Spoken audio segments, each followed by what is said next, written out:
नमस्कार, आप देख रहे हैं चार कवार, साथ में आपके शिखा ठाकुर, मेरे साथ हैं पूजा, प्रिया और आयुष। राज्यसभा में कांग्रेस नेता जयराम रमेश की ओर से केंद्रीय गृह मंत्री अमित शाह के खिलाफ लाए गए विशेषाधिकार हनन के नोटिस को सभापति जगदीप धनखड़ ने खारिज कर दिया है। सभापति ने कहा है कि गृह मंत्री ने कोई उल्लंघन नहीं किया है। सदन में अपनी बात को प्रमाणित करने के लिए गृह मंत्री ने 1948 की सरकारी प्रेस विज्ञप्ति का हवाला दिया है, जिसे सभापति ने किसी तरीके का उल्लंघन नहीं माना है। और इस प्रेस विज्ञप्ति में कहा गया है कि एक कांग्रेस नेता प्रधानमंत्री राष्ट्र राहत कोष के प्रबंधन का हिस्सा थे। मंगलवार को आपदा प्रबंधन विधेयक 2024 पर बहस के जवाब के दौरान केंद्रीय गृह मंत्री अमित शाह ने इस प्रेस विज्ञप्ति का हवाला दिया है, जिस पर उन्होंने ये दावा किया है कि कांग्रेस के शासनकाल में प्रधानमंत्री राहत कोष पर सिर्फ एक परिवार का नियंत्रण था। विदेश मंत्री डॉक्टर एस जयशंकर ने राज्यसभा में बताया कि श्रीलंका की जेल में अभी 97 मछुआरे बंद हैं। सदन में प्रश्नकाल के दौरान पूरक प्रश्नों के जवाब में विदेश मंत्री ने बातें कही। एस जयशंकर ने सदन को जानकारी दी कि श्रीलंका सरकार ने पिछले 2-3 वर्षों में कड़े कानून बनाए। भारत सरकार मछुआरों की रिहाई के बारे में श्रीलंका सरकार के साथ राजनयिक स्तर पर समय समय पर बात करती रही है। एस जयशंकर ने सदन को यह भी जानकारी दी कि गलती से श्रीलंका की समुद्री सीमा में चले जाने वाले मछुआरों की सहायता के लिए सरकार उनकी नौकाओं पर ट्रांसपोंडर लगाने का काम कर रही है। इसके अलावा मछुआरों को दूसरे विकल्प भी दिए जा रहे हैं। और वहीं ईद के मौके पर पीएम मोदी ने बिहार के मुसलमानों को उनके लिए खास तोहफा भेजा है। सौगाते मोदी के तहत ये तोहफा उन तमाम मुस्लिम्स के बीच में बांटा जा रहा है जिन्होंने रोजे रखे हैं। सौगाते मोदी के थैले में ईद पर तोहफे के तौर पर एक साड़ी, एक लुंगी, सिवैयां, शक्कर, ड्राई फ्रूट्स और खास इत्र भी है। पीएम मोदी की सौगात से रोजेदारों में खुशी है। के बाद रमजान के पाक महीने में सौगातें मोदी बीजेपी के द्वारा बांटी जा रही है। मुस्लिम परिवार यहाँ पे काफ़ी संख्या में मौजूद हैं जो यहाँ आए हुए हैं, जिनको ये सौगातें मोदी किट बांटी जा रही है। देखिए, इसमें जो है साड़ियाँ हैं, लुंगी है, सेवैयाँ हैं, शक्कर है, ड्राई फ्रूट्स हैं, इत्र है और ये तमाम जो सौगात है मुस्लिम परिवारों के बीच बांटी जा रही है।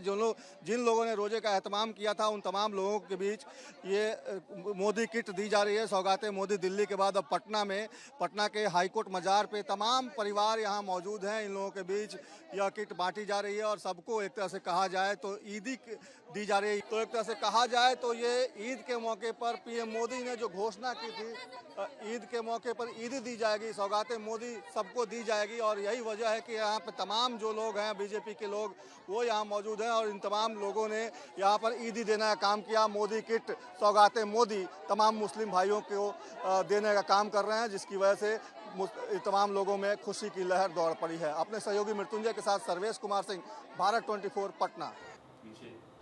लोकसभा में केंद्रीय परिवहन मंत्री नितिन गडकरी ने प्रश्नकाल में सवालों का जवाब देते हुए देश का रोड मैप सामने रखा।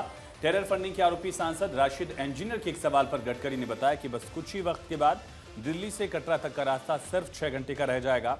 ये भी बताया कि इंदौर से शुरू होने वाला हाईवे लोगों को सीधे हैदराबाद उतारेगा। इसके साथ ही अगले 2 साल में करीब 25,000 किलोमीटर सड़कें 2 से 4 लेन में बदलती हुई दिखाई देंगी। गडकरी के काम से विपक्ष पूरी तरह से संतुष्ट दिखा। गडकरी के काम पर फिदा शिवसेना यूबीटी सांसद संजय जाधव ने उन्हें महाराष्ट्र के अनमोल रत्न की उपाधि तक दे दी। चलिए आगे बढ़ते। उत्तर प्रदेश के मुख्यमंत्री योगी आदित्यनाथ आज मिर्जापुर पहुंचे। सबसे पहले उन्होंने मां विंध्यवासिनी के मंदिर में जाकर दर्शन किए और पूजा अर्चना की। इसके बाद उन्होंने वहां मौजूद लोगों से मुलाकात की और उनकी समस्याएं सुनी। सीएम योगी ने इस दौरे में कई विकास योजनाओं का तोहफा भी दिया। उन्होंने युवाओं को स्मार्टफोन बांटे और कई नई परियोजनाओं की शुरुआत की। सीएम योगी ने कहा कि उनकी सरकार पिछले 8 साल से सुशासन और विकास के लिए काम कर रही है। उन्होंने लोगों से अपील की कि वो सरकार के साथ मिलकर के मिर्जापुर को और बेहतर बनाएं।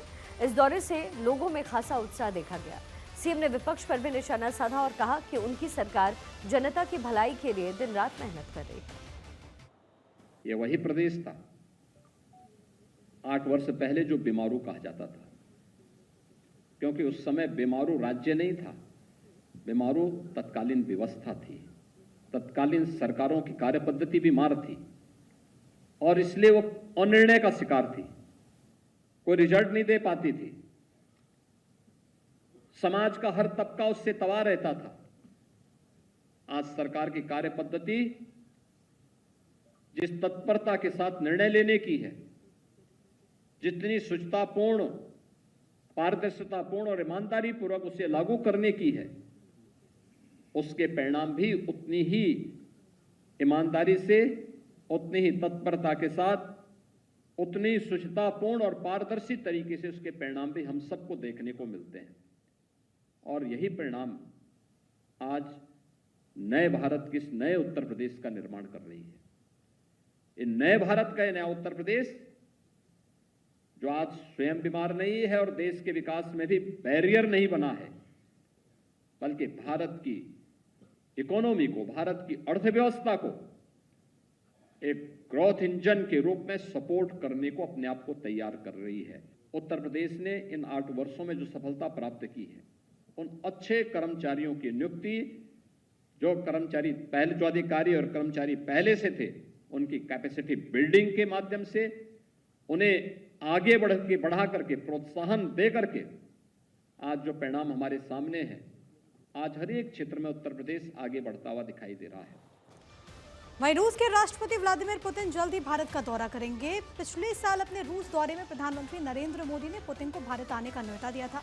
2022 में यूक्रेन के साथ युद्ध छिड़ने के बाद रूसी राष्ट्रपति पुतिन का यह पहला भारत का दौरा होने वाला है। रूसी विदेश मंत्री सर्गेई लावरोव ने कहा कि पुतिन की भारत यात्रा के लिए तैयारियां चल रही हैं। हालांकि उन्होंने कोई निश्चित तारीख नहीं बताई। लावरोव ने कहा कि राष्ट्रपति व्लादिमीर पुतिन ने भारतीय सरकार के प्रमुख की ओर से भारत यात्रा का निमंत्रण स्वीकार कर लिया है। लावरोव ने यह भी जानकारी दी कि प्रधानमंत्री मोदी ने तीसरी बार निर्वाचित होने के बाद अपनी पहली विदेश यात्रा के लिए रूस को चुना था। बीजेपी नेता अनिल टाइगर की हत्या के खिलाफ झारखंड विधानसभा में बीजेपी ने सोरेन सरकार के खिलाफ जमकर नारेबाजी की प्रदर्शन किया। बीजेपी विधायक मुख्यमंत्री हेमंत सोरेन के इस्तीफे की मांग करते नजर आए। विधानसभा पहुंचे बीजेपी विधायकों ने काली पट्टी बांधी और अपना विरोध जताया। थाना से 100-125 मीटर की दूरी पर भारतीय जनता पार्टी के ग्रामीण जिला के महामंत्री अनिल टाइगर महतो जी को अपराधियों ने गोली मार। ये पहली घटना नहीं है, रांची में या झारखंड में लगातार अपराधियों के द्वारा ये हत्याएं हो रही। पहला कार्रवाई तो रांची के जो सीनियर एसपी है और डीजी पुलिस है, इन लोगों के ऊपर कार्रवाई होनी चाहिए। और इन लोगों के रहते मैं नहीं समझता हूं कि कभी भी लॉ एंड ऑर्डर ठीक हो सकता है। मुजफ्फरनगर में पुलिस और एक रेप आरोपी के बीच मुठभेड़ हुई। आरोपी पर एक 6 साल की बच्ची से रेप का आरोप है। पुलिस को देखकर आरोपी ने फायरिंग की, जिसके जवाब में पुलिस ने कार्रवाई की। आरोपी पर फायर किया तो उसके पैर में गोली लगी। पुलिस ने एक तमंचा और 2 कारतूस इस आरोपी से बरामद किए। आरोपी का नाम शराफत है, जिसे इलाज के लिए अस्पताल में भर्ती कराया गया। पुलिस के मुताबिक आरोपी शराफत को पकड़ने के लिए घेराबंदी की गई थी। जब आरोपी ने खुद को घिरा हुआ पाया तो उसने फायरिंग कर दी। जवाबी फायरिंग में आरोपी घायल हो गया है। अब खबर हरिद्वार के सुमन नगर क्षेत्र से, जहां सिंचाई विभाग की जमीन पर बनी अवैध मजार को प्रशासन ने ध्वस्त कर दिया। मुख्यमंत्री पुष्कर सिंह धामी के निर्देश पर प्रदेश भर में अवैध धार्मिक स्थलों के खिलाफ चलाए जा रहे एक बड़े अभियान के तहत ये कार्रवाई की गई। इससे पहले जिला प्रशासन ने मजार हटाने को लेकर 15 दिन पहले नोटिस जारी किया था। इसकी समय सीमा समाप्त होते ही आज बुलडोजर कार्रवाई को अंजाम दिया गया और कार्रवाई के दौरान भारी पुलिस बल तैनात रहा ताकि किसी भी तनावपूर्ण स्थिति से निपटा जा सके। चौकी क्षेत्र जो कि कोतवाली रानीपुर क्षेत्र में पड़ता है, यूपी सिंचाई विभाग की जमीन पे एक अवैध मजार थी। इसके संबंध में यूपी सिंचाई विभाग द्वारा विधिवत तरीके से नोटिस यहाँ पे दिया गया था। इनको सफिशिएंट टाइम भी दिया गया था। उसके बाद कल मेरे द्वारा यहाँ विजिट भी करी गई थी। सारी चीज़ों को देखते हुए फिर पर्याप्त पुलिस बल की मौजूदगी में यहाँ पे अवैध मजार को हटाया गया।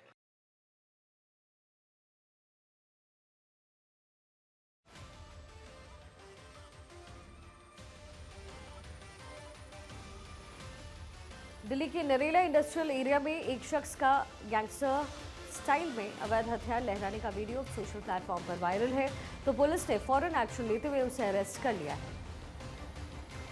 आरोपी सुहेल जेजे कॉलोनी का रहने वाला बताया जा रहा है। पूछताछ में उसने पुलिस को जो बताया वो हैरान करने वाला है।